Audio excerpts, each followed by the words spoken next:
Hello അസ്സലാമു അലൈക്കും. എന്താണ് എല്ലാവരും വിശേഷം? അപ്പോൾ നമ്മൾ ഈ കാണുന്ന ഒരു നാരങ്ങച്ചാറിൻ്റെ റെസിപ്പി ആയിട്ടാണെന്ന് വീഡിയോയിൽ വന്നിരിക്കുന്നത്. അപ്പോൾ നമുക്ക് വീഡിയോയിലോട്ട് പോകാം. അപ്പോൾ ഇങ്ങനെ നാരങ്ങ ചെറുതായിട്ട് ഓരോരുത്തരുടെ ടേസ്റ്റിനനുസരിച്ചും ഓരോരുത്തരുടെ ഇഷ്ടത്തിനനുസരിച്ചൊക്കെ വലുപ്പത്തിലോ ചെറുപ്പത്തിലൊക്കെ ആയിട്ട് അരിഞ്ഞെടുക്കുക. അതിനുശേഷം ഉപ്പും മുളകും ഇട്ട് നന്നായിട്ട് തിരുമ്മി വെയിലത്ത് വെക്കാൻ താല്പര്യമുണ്ടെങ്കിൽ അങ്ങനെ വെക്കുക.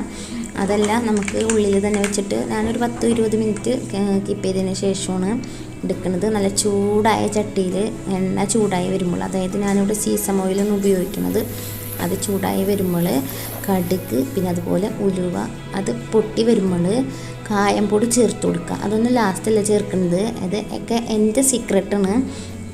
അത് ചേർത്ത് കൊടുത്ത് നന്നായിട്ടൊന്ന് ചൂടായി വരുമ്പോൾ നമ്മൾ ഇഞ്ചി, പച്ചമുളക്, വേപ്പില, വെളുത്തുള്ളിയൊക്കെ ചതച്ചത് ചേർത്ത് കൊടുക്കുക. അത് നന്നായിട്ട് കുക്കായി വരുന്ന സമയത്ത് നന്നായിട്ട് മുരിഞ്ഞ് അതിൻ്റെ വെള്ളമൊക്കെ പോയി ആ ഒരു സമയത്ത് നമുക്ക് മുളക് പൊടി, പിന്നെ അതുപോലെ തന്നെ മഞ്ഞൾപ്പൊടി ചേർത്ത് കൊടുക്കുക.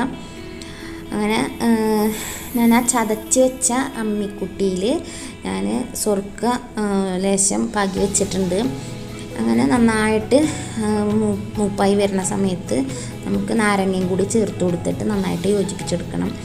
അങ്ങനെ അതൊക്കെ നന്നായിട്ട് സെറ്റായി വരുന്ന സമയത്ത് ഞാൻ കുറച്ച് ഏതെങ്കിലും ഒരു ബ്രാൻഡിലുള്ള നാരങ്ങ അച്ചാർ പൊടി ചേർത്ത് കൊടുക്കുക. അതൊക്കെ ഒന്ന് നന്നായിട്ട് മൂത്ത് ആ വെള്ളമൊക്കെ ഒന്ന് വലിഞ്ഞ് നന്നായിട്ട് ഡ്രൈ ആവണ സമയത്ത് നമ്മൾ എടുത്ത് മാറ്റി വെച്ചിട്ടുള്ള സ്വർക്ക കൂടി ചേർത്ത് കൊടുക്കുക.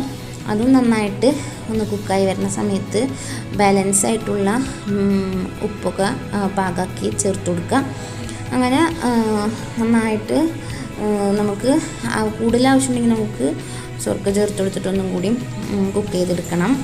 അങ്ങനെ ഞാനിവിടെ ലാസ്റ്റാണ് വേപ്പില ചേർത്ത് കൊടുക്കുന്നത്. വേപ്പിലൊന്നും ആദ്യം ചേർത്ത് കൊടുക്കേണ്ട ആവശ്യമില്ല, അതൊക്കെ കരിഞ്ഞു പോകും. അപ്പോൾ നമ്മൾ നല്ല ടേസ്റ്റി ആയിട്ടുള്ള അച്ചാർ ഇവിടെ തയ്യാറായിട്ടുണ്ട്. നിങ്ങളുണ്ടാക്കി നോക്കുക. Thanks for watching. ബൈ.